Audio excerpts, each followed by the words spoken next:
दीपक और प्रिया मुंबई शहर में रहने वाला एक जवान जोड़ा अक्सर अपनी छत पे सुकून ढूंढते थे।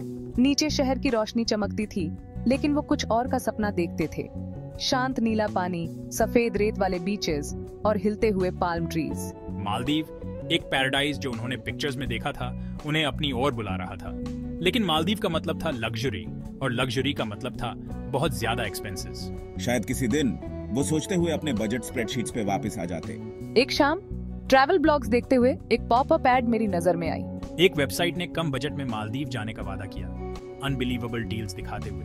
क्या ये सच हो सकता है? उन्होंने रिसर्च करना शुरू कर दिया, बड़े ध्यान से प्राइसेस कंपेयर करते हुए और रिव्यूज पढ़ते हुए। उन्हें हैरानी हुई, ये वेबसाइट सच में जेन्युइन थी। एक वेल प्लान्ड पैकेज में फ्लाइट्स, लोकल आइलैंड पे एक प्यारा सा गेस्ट हाउस और बहुत सारे एक्सकर्जन्स, सब कुछ उनके बजट में था। जैसे ही हमने अपनी ट्रिप बुक करवाई, एक्साइटमेंट बढ़ने लगी। हमारे दिलों में डिसबिलीफ और खुशी का मिश्रण था। उन्होंने लोकल कस्टम्स के बारे में रिसर्च की, हल्के कपड़े और स्नॉर्कलिंग गियर पैक किए और बेसब्री से अपने जाने के दिन का इंतजार करने लगे। आखिरकार वो दिन आ ही गया। उनकी फ्लाइट मालदीव की कैपिटल माले में लैंडेड हुई, जहां टर्क्वाइज पानी ने उनका स्वागत किया, जैसे एक पोस्ट कार्ड जिंदा हो गया हो। थोड़ी देर की स्पीड बोट राइड के बाद हम अपने गेस्ट हाउस पहुंच गए, जो एक लोकल आइलैंड पे था। वो गेस्ट हाउस सादा पर सुंदर था, जहां फ्रेंडली स्टाफ था और ओशन का ब्रेथ टेकिंग व्यू दिखता था। उनका कमरा सिंपल और साफ था, बैल्कनी से बीच दिखाई देता था। हवा में नमक और एग्जॉटिक फूलों की खुशबू भरी हुई थी, बहुत ही मदहोश कर देने वाली। दिन एक ब्लिसफुल रूटीन में बीतने लगे। उनकी आंखें सूरज की रोशनी से खुलती थीं, उसकी सुनहरी किरणें आसमान को रंगों से भर देती थीं। हम कोरल रीफ्स में स्नॉर्कल करते थे, जहां रंग बिरंगी मछलियां थीं। क्रिस्टल क्लियर लगून्स में कायाक करते थे और रात में तारों के नीचे फ्रेश सी फूड खाते थे। वहां के लोग हमें प्यारी सी मुस्कान और आइलैंड लाइफ की कहानियों के साथ वेलकम करते थे। एक दिन हम बोट से नियर बाय सैंडबैंक गए, एक छोटा सा आइलैंड जो सिर्फ लो टाइड के समय ही दिखता था। चारों तरफ सिर्फ बेस्क्रेनी नीला होराइजन था।